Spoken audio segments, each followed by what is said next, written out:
Speaking of the Brooklyn Nets, I want to deep dive into them, kind of, but it's more so in the Boston Celtics. So I'm going to throw this to Bryce first because we talked about this offline earlier in the week.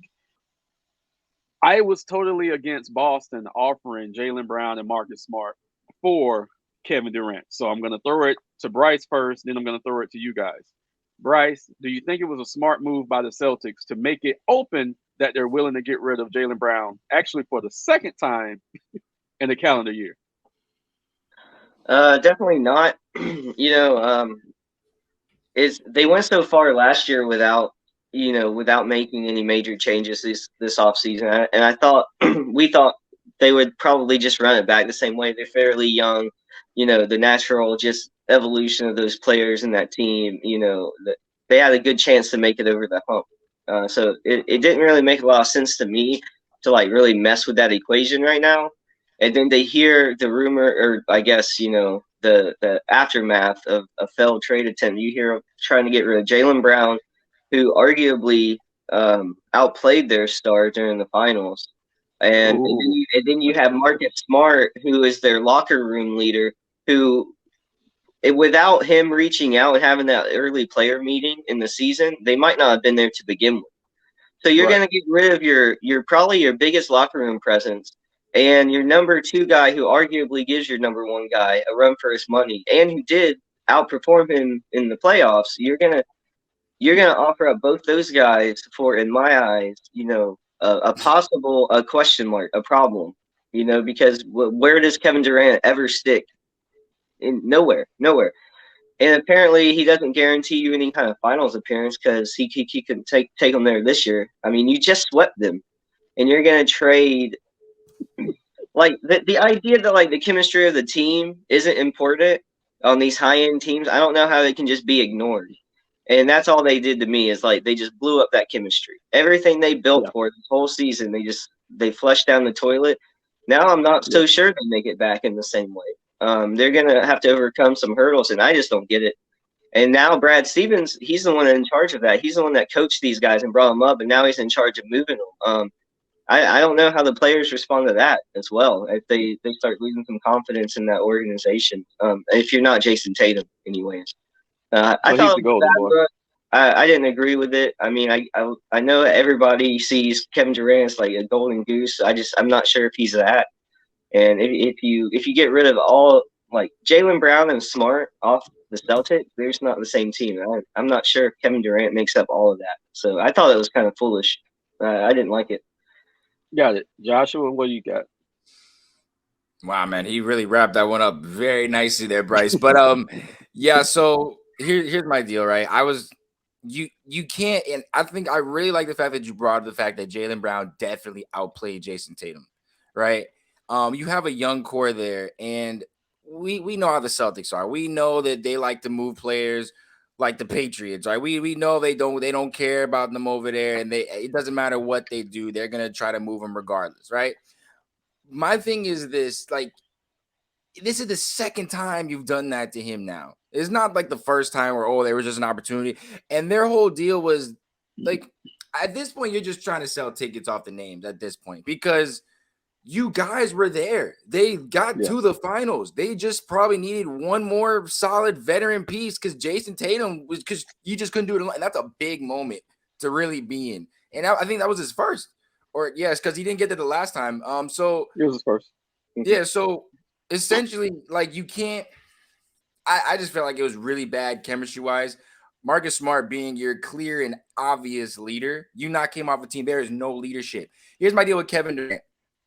Kevin Durant comes in there, and he's gonna think I'm Kevin Durant. So nobody can tell the man shit. So if he goes in there and screws up or whatever, it doesn't bring into practice or doesn't bring the level of intensity they need, nobody can tell him shit because I'm Kevin Durant. So Tatum's not gonna do it. He's too young. Jaylen Brown, he's more vocal, and I think he would be the guy to do it. And Marcus, like the two guys that would even call him out are the two that you talk about trading him. So there's no Mm-hmm. one that's gonna be there to control him. So Mm-hmm. and maybe Al Horford, but Al Horford is 55. So what is he gonna do? Like, I mean, I just there's and then there's no, like, even the new coach, he's not gonna be able to tell them shit. So nobody's gonna be able to control this guy. He's just gonna get there, screw your roster over, Chemistry's going to fall through. He's going to go bounce to the next team and try to win another title. And you were only one piece away from that. A veteran, like you could have went anywhere and got that. That's just, I can before I throw it to Mike, I can make the argument that they got their veteran piece in Brogdon in the offseason. And then also Gallinari to solidify their bench. So I'm gonna hold that thought because I got some stuff to drop here. All right, Mike, take it away.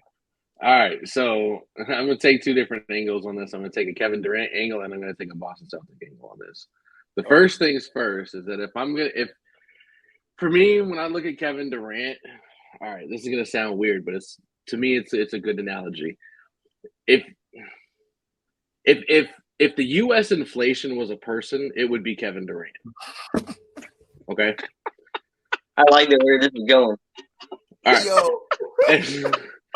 If the U.S. inflation rate is a person, it's Kevin Durant. And the reason I say that is because I believe, based on resume. Now, this does not take away from anything that he does on the court, right? He is a great scorer.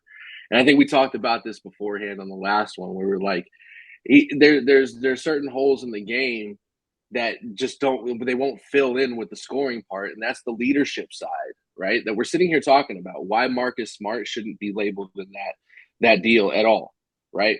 Jaylen Brown played very well in the playoffs, and not just that, but you have a young team that's still building on their own camaraderie, their own chemistry. And yeah, that just possibly could have thrown a whole wrench in that socket now. You know what I mean? Like, it's crazy. But what are you getting when you get Kevin Durant?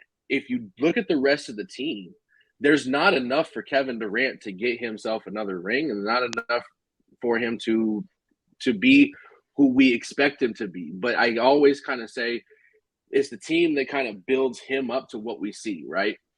Golden State was great, right? But that was great because of those other guys. He was just a walkover. Like, I wish people would understand that. And that's why I say he's got the softest rings in NBA history, right? And that also goes towards my comment, right? As far as the Boston side goes, now, if I'm not mistaken, Udoka came from San Antonio, correct? That he was there the most, but he bounced around as an assistant a couple of times. But regardless, when you go to San Antonio, if you take things away from Greg Popovich and that system, what could have been taken away from that is build on your own way, right? The San Antonio Spurs were pretty much built. They drafted Tony Parker. They brought in Ginobili, right? They drafted Tim Duncan. Those were players that were built within that system. And Udoka could have brought that same type of mentality over to Boston, and then you throw it a wrench into that with, we're going to go ahead and break this up for Kevin Durant, right? That chemistry is very important. And if you have that same mentality that was over in San Antonio, how often did we see San Antonio offer up players for superstars? We never did. They built within their own system, right? Boston, what are you doing? Brad Stevens is up there, and they moved him up into the GM role and out of the head coaching job because it just wasn't something that he could handle anymore. Well, I'm curious if he could really handle the GM side of it now too, because if this is what you're going to do, you may have already failed, and now you can expect to set your team back a few steps. Even with Kevin Durant, you're giving up way too much, and that chemistry could always be it could all be broken up, and that's going to be a reset. They're hitting the reset button already.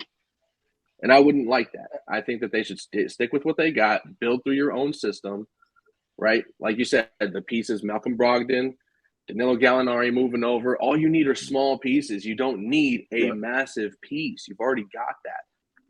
Right. It's it's so much disrespect. And if we look at the totality of this, if we look at the totality of the Celtics season last year, yes, it ended up in the finals, losing to Golden State. But they were floundering for the majority of the first half of last season. They were even out of the play-in January. They were like seeded 11th, okay? Marcus Smart is the one that turned that season around when he called the locker room out on the internal bullshit that was going on. The thing the Celtics have to fix, which they're trying to run away from, and I'll make the connection in a minute. They have to fix the fact that Jason Tatum and Jaylen Brown do not play off of each other well. They take turns on offense, and that's not how you do it. All they need to do is look at how Dwayne Wade and LeBron James played well off of each other and use that as a prototype on how to fix the Celtics. So I think the front office knows and sees what I see as far as, okay, they can't play well together. We need to move one. That's not how you do that. You have to force the action. And that's what the coach needs to do. You have to make those guys learn how to play off of each other, and they will be so much more deadly if that was the case. Jason Tatum was gassed in the finals. I get it. Jaylen Brown was consistent throughout. But there is no way on God's green earth you give up Marcus Smart and Jaylen Brown, two youthful, athletic dogs, for the pussy that is Kevin Durant. You do not do that, okay? You don't. And if I'm Jaylen Brown, he did tweet shaking my head. He should have been like, what the fuck is going on? Because for the duration of the season, right, we've heard this behind the scenes for the duration of the season. They prematurely crowned Jason Tatum as the next guy. Giannis is still around. Mike's boy is still around. Why the hell is it Jason Tatum, right? So Jaylen Brown has to look at that every fucking day and say, I'm just not appreciated here. And the Celtics have no one to blame but themselves. It is ludicrous. It is stupid. You do not trade youth for someone who's 34 years old and on the tail end of his career. As I always say, he can give you 35, but that's it. Yeah. And lately he's been giving you 30 and half a season, because the last 3 years he's only played a total of 83 games. So I don't know what the fuck Brad Stevens is smoking. But if I'm Jaylen Brown, I'm like, I might want to get the fuck out of here if that's going to be your golden boy over there. Man, I don't know what the fuck is going on in Boston, because I'm surprised Marcus Smart hasn't came out and said anything. Yeah, he's probably with the contributions. Yeah, with the contributions that I'm telling you, he turned that entire season around last year. Just by him calling out the bullshit. I'll say that coming into the NBA out of Oklahoma State, I loved Marcus Smart. I thought, if I'm not mistaken, he was Big 12 Player of the Year that year as well. Yeah, the man was a dog, like you say, CL, and everywhere. Like, he goes and he's got heart. You know what I mean? Like, sometimes you just can't replace that, and that's one thing. If you're soft, you probably don't have a heart. And we know Kevin Durant doesn't probably have a heart. He's the scarecrow for fucking the Wizard of Oz, right? So there's only a few players that can bring in energy like that, man. Right. Look, So when I'm looking at this, I'm like, you guys are ruining the chemistry, and that's all I see is chemistry. It's gone. It's gone now.